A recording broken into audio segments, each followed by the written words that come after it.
അകത്തേക്ക് വന്നോളൂ. ഏത് ഇംഗ്ലീഷ് അറിയാൻ പാടാത്ത തിണ്ടിയാന്ന് തോന്നുന്നു. അയ്യോ, അതിന്റെ അർത്ഥം അങ്ങനെയല്ല. ഞാൻ അകത്തോട്ട് കയറി വന്നാട്ടേന്നാ. ഓഹോ, അപ്പൊ ഞാനിത് പുറത്തു പോയി നിന്നിട്ട് പറയണമല്ലേ? എടാ, ഇതൊക്കെ മര്യാദയ്ക്ക് എന്നെ പഠിപ്പിച്ചെന്നുണ്ട്. ഞാൻ എത്ര കഷ്ടപ്പെട്ട കാശ് കൊടുത്ത് നിങ്ങളെ പഠിപ്പിക്കണേ?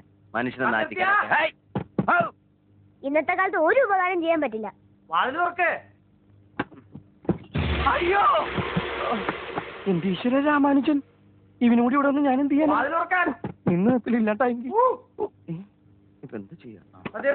ആൾമാറാട്ടം ആൾമാറാട്ടം.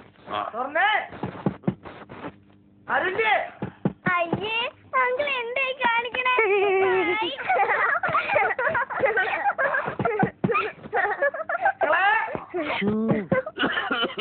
എങ്ങനെ ചുമച്ചിരുന്നത് ആരോ കൊതിവല്ലോ.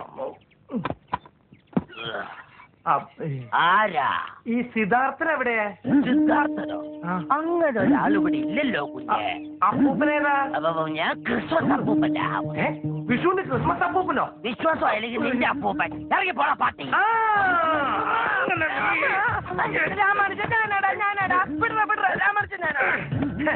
എന്റെ മുമ്പിൽ എന്തിനാണ് ഈ വേഷം കെട്ട്? നീ കൊടകലെ കുബാരനാന്ന് പറഞ്ഞിട്ട് ഇപ്പൊ ഈ കുടിലെ പിച്ചക്കാരനാ. നിന്റെ കൊട്ടാരം ഇവിടെ? പിന്നെ നീ ഇവിടെ?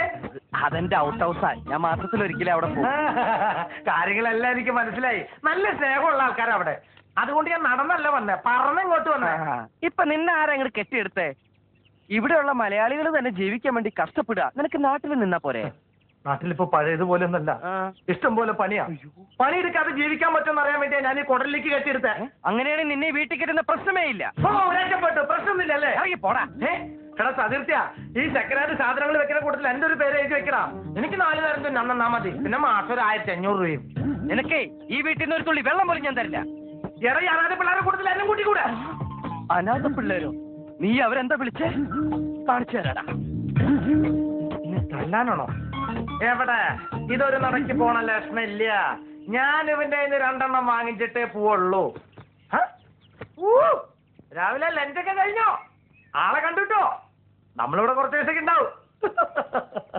Very nice pillow. നീ പിള്ളേരെ പറ്റി എന്താ ധരിച്ചത്? വ്യക്തമായ മേൽവിലാസവും അവകാശങ്ങളും ഇവർക്കുണ്ട്. ഒരാൾ അകത്ത് കിടന്ന് ഉറങ്ങുക. അതെങ്ങാനും കേട്ടാ നിന്റെ ദേഹത്തുനിന്ന് ചോര തെറിക്കും. അവക്ക് 2 വയസ്സാ. അറിയാതൊന്ന് മാതിയ. കണ്ടോ, ഇതാണ് ഉടമ്പടി പ്രമാണം. ലാഭമില്ലാത്തൊരു കച്ചവടത്തിനും ഈ സിദ്ധാർത്ഥം നിൽക്കില്ല. അനാഥരാണത്ര. വന്ന വണ്ടി കിട്ടില്ലെങ്കിൽ കിട്ടണ വണ്ടിക്ക് നാട്ടിൽ പോടാ. പോകാം, പക്ഷെ ഒരു അപേക്ഷയുണ്ട്. വഴിയരിയിൽ ഒരു അജ്ഞാത പ്രേതം കിടക്കണ കണ്ടാൽ മുഖം വെട്ടിച്ച് നടക്കരുത്. മൃതദേഹം പൊതുദർശനത്തിന് വെക്കരുത്. ആരും റീത്ത് സമർപ്പിക്കരുത്. പോലീസിനെ കൊണ്ട് ആകാശത്തേക്ക് വെടിവെപ്പിക്കരുത്. പാവം കാക്കകൾ മനസ്സമാധാനത്തിൽ പറഞ്ഞോട്ടെ. കത്തിക്കുമ്പോ തീ ഉപയോഗിക്കരുത്. പിന്നെ വടിയിട്ട് കുത്തി അളക്കണ പരിപാടി വേണ്ട. ശവത്തിലായാലും മറ്റുള്ളൊരു കുത്തി വേദനത്തിന് കാണാൻ എനിക്ക് സഹിക്കാൻ പറ്റില്ല.